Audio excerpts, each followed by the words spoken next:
Leng Krista thì sân lút xuân van cốt khá hồng Hi lấy xịt mi ý bôi van lên ra ý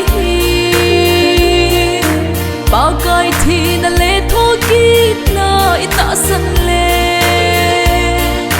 Bầu lù đinh cha tê hiểu lên thu tiếp gì in Hallelujah van mi hiểu về Van khô lệ tùy lên vai hồ Vì định hiểu về Hi lấy xiết gần thay ạ hình khô dình bầu ý Ít tôn sốt cho là môn tìm Van găm nôm ở hi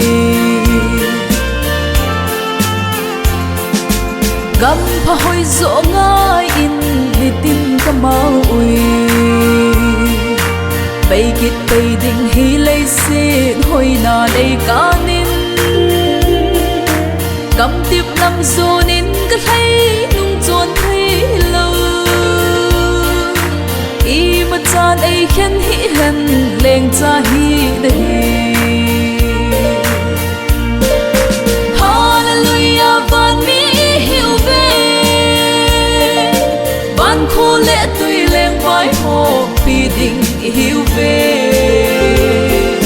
Hi lấy xiết gần thay ạ hình khô dình bầu ý Ít tôn sốt cho là môn đi Van găm nôm ở hi Khô dình lăng chu hung hạ in Hung bôi di rộng lê Mi hồ xây xệ nuôi sẵn na Là à lên rộng lên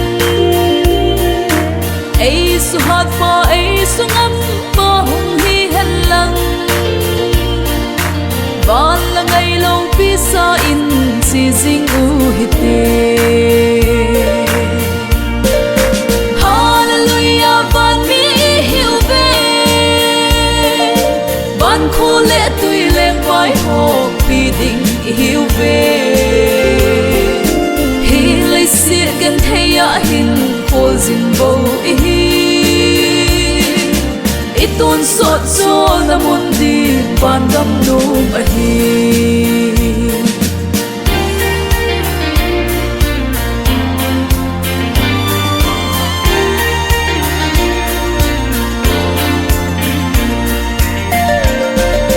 Ít tị lê cả lông ta đêm Ô cả tôn sốt môn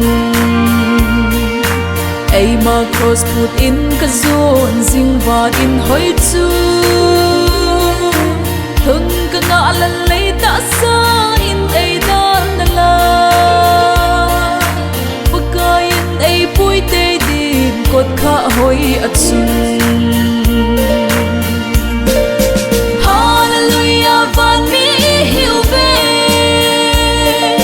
Van khô lệ tùy lên vai hồ Vì định hiểu về Hi lấy xiết gần thay ạ hình khô dình bầu ý